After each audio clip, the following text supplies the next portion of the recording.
سيدنا محمد وعلى آله وصحبه ومن تبعهم بإحسان إلى يوم الدين وعلينا معهم وفيهم برحمتك ya arhamar rahimin. Amma ba'du.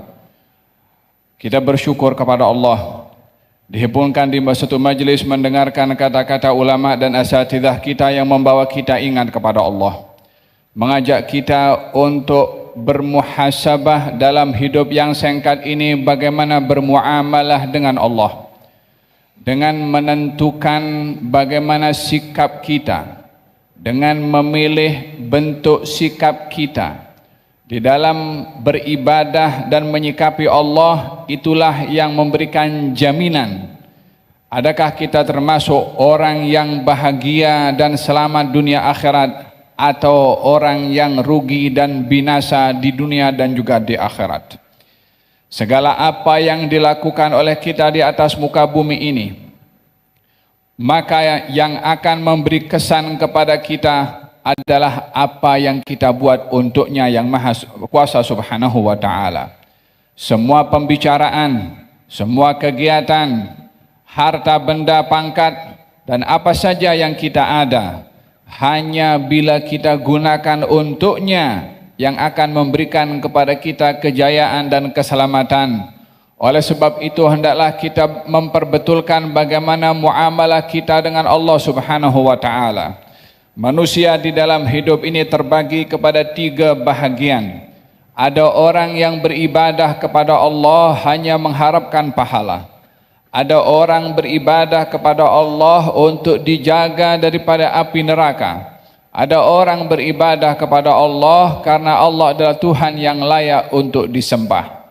Maka pada bahagian yang ketiga inilah, daripada ketiga-tiga bahagian bentuk ibadah, yang akan menentukan bagaimana sikap kita kepada Allah Subhanahu wa Ta'ala bila diduga dengan nikmat atau diduga dengan musibah. Allah Subhanahu wa Ta'ala tidak membezakan kepada hamba-hambanya pada bentuk dugaan, baik diduga dengan nikmat atau diduga dengan musibah. Nikmat itu dugaan, musibah juga dugaan. Apa yang Anda dapat daripada apa yang Anda minta dan inginkan, itu adalah satu dugaan. Apa yang Anda tidak mahu tetapi itu menimpa kepada Anda, itu juga satu dugaan. Wa nabluukum bisyarri wal khairi fitnah. Kami menduga kamu dengan sesuatu yang kamu suka, dan kami menduga kamu dengan sesuatu yang kamu tidak suka. Tidak ada perbezaan antara keduanya pada bentuk dugaan. Yang membezakan adalah sikap seseorang dalam dugaan tersebut. Ahasiban nasu ayyutraku ayyaqulu amanna wa hum la yuftanun walaqad fatanna alladhina min qablihim falaya'lamanna Allahu alladhina sadaqu wa laya'lamanna al-kadhibin. Adakah orang-orang menyangka di dalam muamalahnya dengan Allah, dalam sikapnya kepada Allah, mengatakan kepada Allah kami beriman, lalu tidak mahu diduga, tidak mahu diuji, tidak mahu berhadapan dengan kesukaran, tidak mahu susah dalam hidup, merungut kalau diduga dengan musibah, komplain kalau diduga dengan musibah, tidak menerima kalau diduga dengan musibah, kesal kalau berhadapan dengan masalah. Adakah mereka mengatakan kalau beriman hidupnya lancar semua, tak ada dugaan, tak ada masalah, tak ada problem dalam hidup? Kami Allah menduga umat sebelum kamu dengan pelbagai macam dugaan. Mereka juga mengatakan beriman, mereka juga beriman kepada Allah Subhanahu wa Ta'ala, tapi mereka diduga juga. Apa yang membezakan kamu daripada mereka yang sama-sama berkata beriman, mereka diduga lalu kamu tidak mahu diduga? Adakah itu kamu punya pemahaman pemahaman yang salah pada orang yang mengatakan iman bila ia tidak mahu untuk diduga atau komplain ketika diduga? Iman kalau diberi oleh Allah kepada seseorang akan terbukti benar atau tidaknya, jujur atau tidaknya ketika diduga oleh Allah Subhanahu wa Ta'ala. Waliya'lamallahu alladhina sadaqu wa laya'lamanna al-kadhibin. Allah ingin mengetahui siapa di antara mereka yang jujur dalam imannya, dan siapa di antara mereka yang dusta pada imannya. Dengan demikian, kemurnian iman dan dustanya iman akan diukur sejauh mana ia ketika berhadapan dengan dugaan. Oleh sebab yang demikian, sebagai seorang hamba yang hidup di atas muka bumi ini, berinteraksi dengan Allah Subhanahu wa ta'ala dengan bimbingan yang diajarkan olehnya, syukur ketika diduga dengan nikmat, sabar ketika diduga dengan musibah, pada kedua-duanya tetap seseorang itu berdiri di hadapan pintu Allah Subhanahu wa ta'ala dan tidak berpindah daripada pintunya. Adalah mudah bagi seseorang untuk berdoa kepada Allah, tetapi tidak mudah bagi seseorang untuk tetap berdiri di pintu Allah walaupun tidak diperkenan permintaannya oleh Allah Subhanahu wa ta'ala.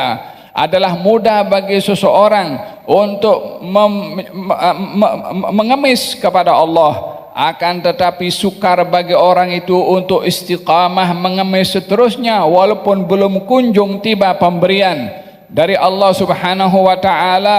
Manusia dicipta dengan sifat tergesa-gesa.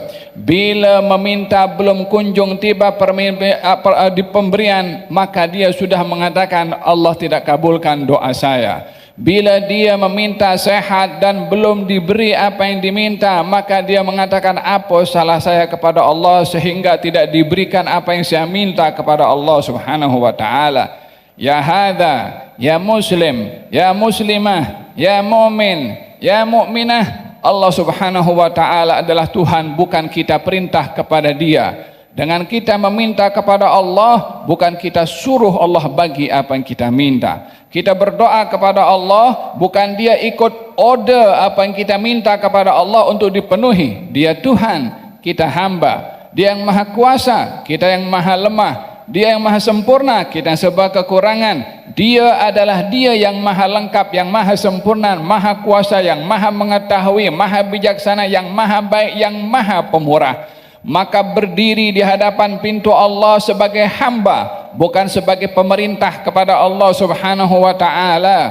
Berapa banyak di dalam Al-Quranul Karim tentang kisah para anbiya yang sentiasa berdiri di pintunya Allah walaupun apa yang diminta belum kunjung tiba. Bahkan sebahagian daripada mereka diberi permintaannya setelah wafatnya orang yang meminta, tetapi tidak berganjak dan berpindah daripada pintu Allah Subhanahu wa ta'ala, tetap istiqamah berada di pintu Allah walaupun belum diberi apa yang diminta oleh Allah Subhanahu wa ta'ala. Ya nafsu illam tadfari la tajza'i wa ila mawaid judi maulak ihra'i wa idza ta'akhkhara matlabun falarubbama fi dhalika at-ta'khiri kullal matma'i fastanisi bil man'i war'i haqqahu innar ridha wasful munibul alma'i wa idza bada min wajdani ma yad'uka lil ya'si ad-damim al-ashna'i fastayqidhi min nawmatil ghafalati wal yakunir raja laki marta'an fihi irta'i. Wahai hawa nafsu, kalau kamu meminta kepada Allah dan permintaan kamu belum diberi oleh Allah, kamu jangan gelisah, kamu jangan risau, kamu jangan gundah gulana, kamu jangan putus asa, kamu jangan kecil hati. Ada kalanya tidak diberi oleh Allah atau terlambatnya pemberian, itu adalah satu pemberian dari Allah Subhanahu wa ta'ala. Kadang-kadang tidak diberi oleh Allah, itulah satu pemberian. Mula bila kita memahami adalah pemberian kalau diberi oleh Allah Subhanahu wa ta'ala. Bukankah seorang anak kalau meminta kepada orang tuanya, dia umur 6 tahun minta kereta Mercedes yang model baru, umur 6 tahun nak drive, orang tuanya tak kasih, adakah kejam orang tuanya? Justru dia kasihan dengan anak itu karena belum layak untuk mendapat kereta semahal itu untuk dia boleh gunakan, belum layak untuk menerima pemberian itu, maka tidak diberi. Allah Subhanahu wa ta'ala punya hikmah ketika memberi dan juga ketika tidak memberi. Fastanisi bil mani, biasakan kamu selesa tenang, redha, lapang dada ketika kamu tidak diberi. Kebiasaan orang itu akan merasa selesa kalau diberi. Kebiasaan orang itu akan merasa senang kalau diberi. Tapi kita diajarkan dalam syariat kita untuk kita sama sikap kepada Allah. Di saat kita meminta kepada Allah, diberi kita gembira, ketika tidak diberi kita pun juga redha. Kedua-duanya adalah satu sikap yang baik, dan itulah yang diinginkan oleh Allah Subhanahu wa taala. Wa idza bada min natigil wajdani ma, kalau dalam hati ini ada pembicaraan, untuk apa saya minta lagi kepada Allah? Untuk apa saya sudah merayu kepada Allah? Untuk apa saya bikin doa selamat lagi untuk mendapatkan pemberian daripada Allah, sementara Allah tak kabulkan saya punya doa? Bagi tahu kepada dia, fastaigidhi bin naumatil ghafalati wal, kamu jangan biarkan diri kamu lalai. Dia Tuhan, dia yang maha kuasa, bukan dia hamba sahaya, bukan dia ikut perintah kamu. Ketahuilah kamu minta itu merayu, kamu minta itu mengemis, bukan perintah kepada dia Subhanahu wa ta'ala. Di dalam Al-Quranul Karim, Allah Subhanahu wa ta'ala mengajarkan kepada kita untuk berinteraksi dengan sikap Allah yang ditunjukkan kepada kita, untuk tidak melihat kepada zahir, tetapi melihat kepada di sebalik apa yang ditentukan oleh Allah Subhanahu wa ta'ala. Bukankah kita diajarkan di dalam hadis Nabi Muhammad sallallahu alaihi wasallam, bila berlaku kepada kita sesuatu di luar apa yang kita rancang, kita mengatakan qaddarallahu ma syaa fa'al. Allah dah takdirkan macam ni, yang dikehendaki oleh Allah itu juga yang akan terjadi. Fa'alul lima yurid. Allah itu maha berkuasa untuk berbuat apa saja yang ingin dilakukan oleh Allah Subhanahu wa ta'ala. Wa kullu syai'in fa'aluhu fi zubur wa kullu saghirin wa kabirin mustatar. Semua yang dilakukan oleh mereka manusia ini sudah dicatat, sudah segala-galanya. Yang kecil dan juga yang besar tak akan berubah apa yang sudah ditentukan oleh Allah Subhanahu wa ta'ala. Rasa iman kita kepada ketentuan Allah akan menenangkan segala apa yang berlaku kepada kita ataupun kepada umat manusia, dari hal yang kita senangi atau hal yang kita tidak menyenanginya. Menyikapi kepada sesuatu yang terjadi bukan hanya melihat kepada zahirnya, tapi melihat hikmah di sebalik apa yang terjadi. Kita melihat di dalam Al-Quranul Karim, para anbiya, Nabi Ibrahim berdoa kepada Allah Subhanahu wa ta'ala, meminta agar supaya diutus Nabi di kota Mekah. Rabbana wab'ath fihim rasulan minhum yatlu alaihim ayatika wa yu'allimuhul kitaba wal hikmata wa yuzakkihim. Ya Allah, utuslah di tengah-tengah mereka ini seorang Nabi daripada golongan mereka, membacakan ayat-ayatmu, mengajarkan kitab dan juga hikmah, dan juga mensucikan hati dan jiwa. Yang berdoa Nabi Ibrahim, minta agar supaya di Mekah itu diutus seorang Nabi. Siapa yang ada di Mekah? Lahir seorang Nabi setelah Nabi Ibrahim dan juga Nabi Ismail. Yang ada waktu itu pastinya bukan Nabi Ismail, karena Nabi Ibrahim sudah ada, Nabi Ismail sudah ada, membangun Ka'bah. Selesai bangun Ka'bah Nabi Ibrahim dan Nabi Ismail, minta kepada Allah, ya Allah, utuslah di tengah-tengah mereka seorang Nabi. Siapa dimaksudkan? Tentunya bukan Nabi Ibrahim karena memang sudah Nabi, bukan juga Nabi Ismail yang memang sudah menjadi Nabi juga pada waktu itu.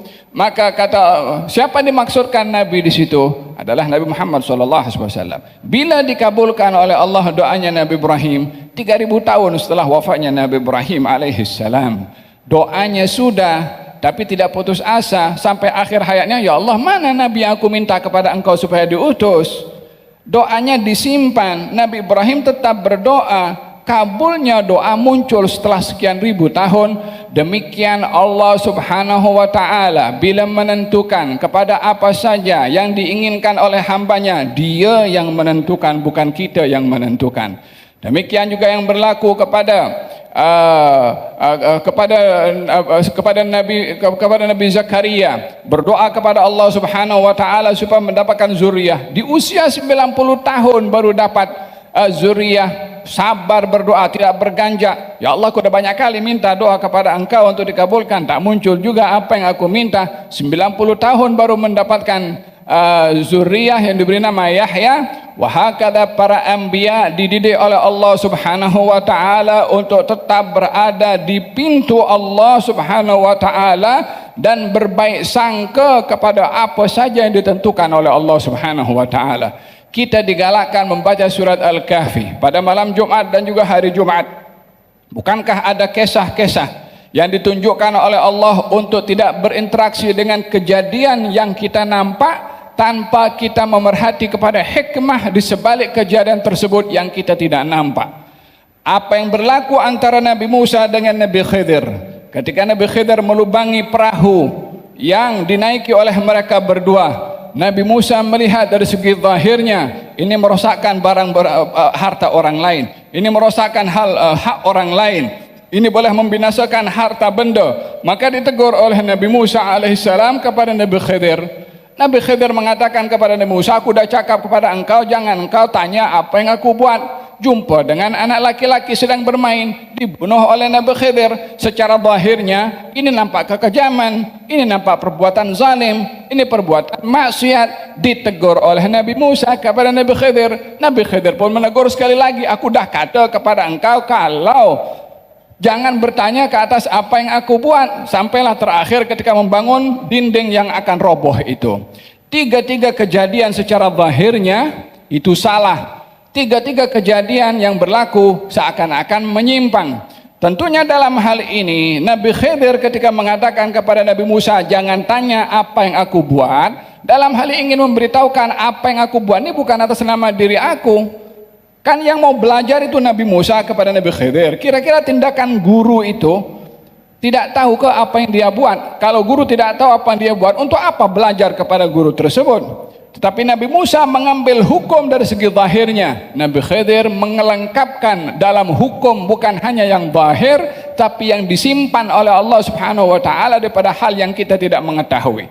Diberitahu bahwasanya yang pertama yaitu perahu yang dilubangi, katanya ini perahu milik orang yang ada raja di situ yang akan rampas semua perahu yang tidak cacat. Ini dicacatkan supaya tak dirampas, sehingga orang yang punya perahu ini boleh tampal balik ke lubang yang ada perahu dan dia boleh berniaga mencari rezeki walaupun perahu itu cacat dan lubang, tapi tidak dirampas. Kalau dirampas dia tak boleh cari rezeki. Berarti menguntungkan atau tidak kepada tuan yang punya perahu? Menguntungkan kepada tuan yang punya perahu. Siapa yang bagi tahu kepada Nabi Khidir kalau perahu ini akan dirampas oleh raja yang mengambil harta benda atau perahu milik rakyatnya? Allah Subhanahu wa taala yang bagi tahu kepada Nabi Khidir alaihi salam. Itu anak dibunuh oleh Nabi Khidir. Memang kita nampak itu perbuatan yang kejam dan secara zahir. Maka ditegur oleh Nabi Musa berdasarkan dengan ilmu yang ada pada Nabi Musa. Ini satu kesalahan. Nabi Khidir setelah memberitahukan kepada Nabi Musa, ini anak kecil adalah orang tuanya orang yang baik, orang yang saleh. Dalam ilmunya Allah yang diberitahukan kepada Nabi Khidir, ini anak kalau membesar dia akan menjadi sebab kekufuran bagi orang tuanya. Jadi saya bunuh dia supaya tidak menjadi sebab kekufuran kepada orang tuanya. Dibunuhnya anak masih kecil itu menyelamatkan orang tuanya supaya tidak kufur, menyelamatkan anak itu juga karena masih kecil dibunuh sehingga tidak ada hal yang boleh memudaratkan kepada siapapun juga. Coba dibandingkan, kalau anak itu membesar dan akan menjadi sebab kekufuran orang tuanya, siapa yang akan menderita? Ya ketiga-tiganya, orang tuanya dengan anaknya. Ketika anak itu dibunuh oleh Nabi Khidir, siapa yang rugi? Tak ada siapa yang dirugikan, hanya sedih sesaat tapi bahagia kekal abadi dengan mereka diselamatkan oleh Allah Subhanahu wa taala. Ini bahagian daripada hikmah untuk kita melihat apa yang nampak kejadian pada zahir ini hendaklah bukan menjadi penilaian dan kepastian, tapi melihat hikmah apa di sebalik yang terjadi. Walaupun pahit kita mendengar, walaupun sukar kita melihat, walaupun 1001 persoalan dalam hati dan jiwa kita atas apa yang berlaku, mahu itu pembantaian, mahu itu pembunuhan, mahu itu penderitaan, mahu itu memaksakan orang lapar, mahu itu menghalang makanan masuk ke wilayahnya, mahu berbagai macam hal yang kita dengar hari-hari daripada hal-hal yang menyakitkan hati dan perasaan. Tetapi kita hendaklah menyimpan hikmah bahwasanya tidak ada perkara yang terjadi di atas muka bumi ini, melainkan kita tidak hanya fokus kepada kejadian, tetapi menyimpan apa yang meyakini bahwasanya apa yang disimpan oleh Allah Subhanahu wa taala sejuta rahasia yang ianya akan terdedah pada waktu yang ditentukan oleh Allah Subhanahu wa taala. Sikap steady, sikap stable, sikap tenang terhadap kejadian itu yang perlu ada kepada orang muslim. Tidak boleh orang itu gelisah, putus asa. Di dalam peristiwa Rasulullah sallallahu alaihi wasallam, ini contoh yang diajarkan oleh Allah kepada para anbiya, menyikapi kejadian di luar apa yang kita harapkan, di luar apa yang kita inginkan, dan ini menjadi ukuran kepada kita dalam kehidupan kita keseharian. Bila kita menginginkan sesuatu, bila kita mengharapkan sesuatu, bila kita berdoa sesuatu, yang perlu untuk kita fokus bukan apa yang kita minta, tetapi hikmah yang Allah Subhanahu wa taala akan tentukan, diberi atau tidak diberi. Itu fokus untuk kita sebagai seorang mukmin ketika berinteraksi dengan Allah Subhanahu wa taala. Baginda Rasulullah bermimpi pergi masuk ke Mekkah Al-Mukarramah, ke Ka'bah, melakukan tawaf. Maka baginda panggil kepada sahabat, jom kita pergi ke umrah. Maka Nabi sallallahu alaihi wasallam pergi. Laqad sadaqallahu rasulahu ru'ya bil haqq la tadkhuluna al masjidal haram insyaallah aminin. Allah telah menunjukkan mimpi Nabi dengan benar. Kamu akan masuk wahai Rasulullah dan kaum muslimin ke Masjidil Haram dalam keadaan aman, mencukur rambut dan memendekkan rambut. Nabi mimpi masuk ke Mekah, tawaf. Maka Nabi pergi bersama dengan kaum muslimin. Sampailah di Hudaybiyah. Sampai di Hudaybiyah, ternyata kaum musyrikin menghalang Rasulullah untuk masuk ke Mekah Al-Mukarramah. Bila masuk akan berlaku pertumpahan darah, sementara Nabi pakai ihram. Runding demi runding, usaha demi usaha, tak berjaya. Sampailah pada akhirnya berakhir dengan perjanjian damai, yang keputusan daripada perjanjian damai itu Nabi kena balik pergi ke Madinah. Time itu juga tak boleh masuk. Maka Nabi pun setuju, agree. Kata baginda Rasulullah, jom kita balik. Di sini ujian. Di sini pengajaran yang ingin diajarkan oleh Allah, bagaimana kita berinteraksi dengan ahdath, dengan kejadian, dengan peristiwa. Dan alangkah banyaknya di sekeliling kita peristiwa-peristiwa yang terjadi. Dan kita perlu belajar bagaimana Al-Quran mengajarkan kepada kita menyikapi kepada peristiwa, untuk tidak fokus kepada peristiwa itu, menarik perhatian, pemahaman kita kepada zahir kejadian, tapi kurang melihat hikmah di sebalik kejadian. Hal ini yang terjadi kepada para sahabat secara zahirnya, Nabi mimpi dan mimpi Nabi pasti benar. Tapi hakikatnya tak boleh masuk Masjidil Haram, tak boleh masuk pergi ke Mekah. Mungkin timbul soalan, mana kebenarannya mimpi itu? Kalau mimpi orang biasa, mungkin boleh betul, mungkin tak betul. Tapi ini Nabi, ini Rasul, mana boleh mimpinya tidak terjadi? Ini soalan timbul daripada mana? Timbul daripada Nabi sepakat untuk balik. Yang mengajak pergi umrah Nabi juga. Yang memberitahu kalau Nabi mimpi masuk ke Mekah Nabi juga. Yang suruh balik tanpa masuk ke Mekah Nabi juga. Bagi orang lain yang hanya fokus kepada zahir kejadian akan tertanya-tanya, kenapa kita balik? Mana janji yang dijanjikan oleh Nabi? Tapi bagi baginda Rasulullah SAW, Nabi tidak mengatakan, ya Allah, kenapa engkau tak izinkan aku masuk? Kan engkau yang bagi aku mimpi-mimpi daripada engkau adalah wahyu kepada aku. Tidak begitu sikap baginda Rasulullah. Katanya, jom kita balik. As-sahabah yang terkejut dengan arahan Nabi, ini kan Mekah tinggal hanya berapa kilometer sahaja, perjalanan hampir 1 minggu atau 1 minggu lebih. Kaum muslimin, khususnya kaum muhajirin, amat rindu dengan Mekah, tanah kelahiran mereka sendiri. Ternyata disuruh balik. Sebahagian beberapa orang terduduk, ada pegang kepala. Nabi mengatakan, cukur rambut kamu, tahallul, dan sembelihlah binatang korban kamu. Tak seorang pun yang bangkit, tak seorang pun yang melakukan. Ini kan arahan Nabi. Sahabat waktu itu tidak melakukan, bukan tak mau dengar, tetapi terkejut dengan situasi yang mereka harapkan terjadi sesuai dengan apa yang mereka inginkan, yaitu masuk ke kota Mekah. Ternyata yang terjadi di luar apa yang mereka inginkan dan mereka harapkan. Di sini mereka terkejut. Mu'amalathum bi zahiril ahdath. Mereka berinteraksi dengan kejadian yang zahir.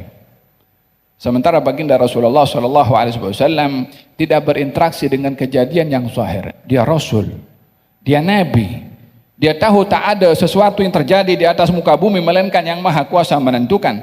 Itu semut bergerak, kakinya pun juga menentukan pergerakan kaki semut adalah dia. Apatah lagi semua yang ada di alam semesta ini, siapa yang kawal dan siapa yang kontrol selain dia subhanahu wa ta'ala. Maka baginda Rasulullah terkejut melihat sahabat tidak mendengar arahan Nabi SAW. Sampai akhirnya Ummu Salamah mengatakan kepada Rasulullah, kamu panggil tukang cukur kamu dan cukur di hadapan mereka, mereka akan lakukan. Betul lah, diikuti. Falhasil Nabi panggil tukang cukur, Nabi cukur, akhirnya sahabat pun cukur dan juga melakukan sembelihan lalu kembali ke kota Madinah. Pada saat itu turun firman Allah Subhanahu wa taala, inna fatahna laka fathan mubina. Turun ayat itu memberitahukan tentang kota Mekah akan jatuh ke tangan kaum al-muslimin. Hadirin hadirat. Di sini kita ingin mengambil sejenak bertafakkur dan bertadabbur ayat yang mendidik kepada kita bagaimana berinteraksi dengan kejadian. Supaya tidak fokus dengan zahirul ahdath, zahirnya kejadian, tapi melihat hikmah di sebalik kejadian yang zahir itu. Baginda Rasulullah memberikan arahan, jom kita balik. Dan kalian sedih kaum muslimin pun mengikuti arahan Nabi. Sebelumnya didatangi oleh Sayyidina Umar bin Khattab radhiyallahu anhu, katanya, ya Rasulullah, bukankah kita di pihak yang benar dan mereka di pihak yang salah? Kata Nabi, ya. Ya Rasulullah, kalau kita pun lawan kepada mereka, kita perang, bukankah kalau kita mati kita masuk surga, syahid? Dan kalau mereka yang mati, mereka masuk neraka? Kata baginda Rasulullah, ya benar. Ya Rasulullah, kalau begitu, bukankah engkau berjanji kepada aku atau kepada kaum muslimin bahwasanya engkau akan masuk ke tanah suci Mekah melalui mimpi itu? Bukankah mengatakan kepada kami akan masuk dan tawaf dan serta dapat mencukur dan memendekkan rambut? Kata Nabi, ya. Tapi aku bagi tahu tidak kepada kamu kalau kita semua akan masuk tahun ini. Kata Sayyidina Umar, tidak, engkau tidak menentukan tahunnya, cuma memberitahukan akan masuk. Katanya kalau begitu pasti kita akan masuk. Bila tuh dia punya yang kuasa. Masa Nabi berjalan mengambil daripada apa yang dilakukan daripada mimpi yang dilihat oleh beliau, dan itu sebagai satu tanda keizinan, beliau pergi. Ketika tidak diizinkan oleh Allah untuk masuk ke dalam dengan penolakan kaum musyrikin kepada Nabi untuk masuk, Nabi berinteraksi bukan dengan sikap kaum musyrikin yang menolak, tetapi lebih menyikapi apa yang dikehendaki oleh Allah Subhanahu wa taala untuk kembali. Dia juga yang mengizinkan untuk pergi bergerak. Dia juga yang memerintahkan untuk kembali tanpa masuk ke kota suci Mekah. Dia mau seperti itu. Dan kita hanya hamba yang patuh dan taat kepada dia apa yang diinginkan olehnya subhanahu wa ta'ala. Demikian baginda Rasulullah SAW ketika disoal oleh Sayyidina Umar. Katanya, bukankah kita dalam pihak yang benar dan mereka pihak yang salah? Bukankah kita di pihak, kalau kita mati syahid, mereka adalah akan mati dalam keadaan kekufuran? Kata baginda Rasulullah, ya Umar, ini Rasulullah, saya Rasulnya Allah dan saya tidak akan bermaksiat kepadanya dan dia tidak akan tinggalkan saya. Ini yang perlu ada kepada kita sebagai seorang mukmin. Bila kita berhadapan dengan situasi yang tak dapat apa yang kita inginkan atau kesal ke atas apa yang terjadi, katakan ini adalah ketentuan daripada Allah dan dia pasti menentukan sesuai yang dikehendaki olehnya. Kembali Rasulullah bersama dengan kaum muslimin ke kota Madinah. Di perjalanan turun firman Allah, inna fatahna laka fatham mubina. Secara zahir Nabi ini kan tak boleh masuk ke kota Mekah, mau 3 hari saja tak boleh. Diberi syarat boleh masuk tapi tahun depan, itu pun 3 hari. Tahun itu yang sudah tinggal sejengkal saja pergi masuk ke kota Mekah, tak diizinkan. Tahun depan oke, 3 hari, visanya 3 hari. Diberikan oleh kaum musyrikin. Tahu apa yang diberitahukan oleh Allah? Itu kota Mekah yang penduduknya saat ini melarang kamu masuk dan memberikan syarat perjanjian tahun depan 3 hari kamu akan masuk. Itu kota Mekah akan jatuh ke tangan kamu. Bukan lagi 3 hari, bukan 3 minggu, bukan 3 bulan. Engkau yang akan pegang kota Mekah. Ini kabar disampaikan oleh Allah di saat Nabi tak boleh masuk dan kembali ke kota Mekah. Secara zahirnya nampak lemah, secara zahirnya adalah kaum musyrikin lebih dilihat tunjuk gigi karena berjaya menghalang kaum muslimin untuk masuk ke kota Mekah. Zahirnya begitu, tapi Allah berkehendak yang lain. Itu kota Mekah akan jatuh ke tangan engkau. 2 tahun berlalu, memang pun akhirnya tahun depan Nabi pergi ke kota Mekah 3 hari. Lepas itu balik. 2 tahun berlalu, kota Mekah jatuh ke tangan kaum muslimin. Hadirin hadirat, itu Nabi mula daripada 13 tahun di Mekah, diperangi 6 tahun berada di Madinah, setiap tahun tak lepas daripada perang. 2 tahun setelah perjanjian damai yang Nabi dihalau, kota Mekah jatuh ke tangan kaum muslimin dan orang masuk Islam berlipat kali ganda daripada 13 tahun di Mekah, 6 tahun di Madinah. Berapa semua? 19 tahun lebih kurang. 2 tahun perjanjian damai yang disepakati oleh Nabi, masuk Islam jumlah orang lebih ramai daripada 19 tahun Nabi berdakwah. Hikmah Rabbaniyah yang ditentukan oleh Allah, walaupun waktu itu kaum muslimin sedih, walaupun kaum muslimin susah hati, walaupun kaum muslimin waktu itu kesal tak boleh masuk, tapi tahun depan bukan perlu visa untuk masuk, anytime boleh masuk. Pemberian daripada Allah bila disikapi dengan ridha. Hadirin hadirat yang dirahmati oleh Allah Subhanahu wa taala, kita diajarkan pada kisah-kisah dalam Al-Qur'an untuk berinteraksi dengan ahdath, dengan kejadian, bukan hanya pada zahir, tapi apa yang Allah simpan di sebaliknya. Allah Subhanahu wa taala Maha memiliki hikmah dan Maha menentukan yang terbaik bagi umat Nabi Muhammad SAW bila umat ini menyikapi kepada Allah seperti yang dikehendaki oleh Allah dan diperintahkan oleh Rasulullah SAW. Lil fuqara'il muhajirin alladhina ukhriju min diyarihim wa amwalihim yabtaghuna fadlan min Allahi wa ridwana ulaika humus shadiqun. Kaum muhajirin yang diusir, dihalau daripada Mekah ke Madinah, harta mereka diambil, rumah mereka diambil, mereka tinggalkan segala-galanya. Untuk apa mereka pergi ke hijrah ke Madinah? Yabtaguna fadlan minallahi wa ridwana, mencari anugerah dari Allah dan redha. Susah meninggalkan keluarga, mencari anugerah dan redha dari Allah. Susah meninggalkan harta bendanya, mencari redha dari Allah. Biasakan kita berinteraksi dengan Allah Subhanahu wa taala ke atas kesusahan yang kita hadapi semata-mata untuk mencari redha dari Allah Subhanahu wa taala. Mudah-mudahan majlis kita pada malam hari ini Allah Subhanahu wa taala tanamkan dalam hati dan jiwa kita memahami rahasia qada dan qadarnya Allah ke atas apa yang terjadi dengan hikmah yang besar untuk Nabi Muhammad, untuk umat Nabi Muhammad, untuk syariat umat Nabi Muhammad sallallahu alaihi wa ala alihi wasallam. Ini agama dijanjikan untuk menang bi'izzi aziz wa bidhulli dalil.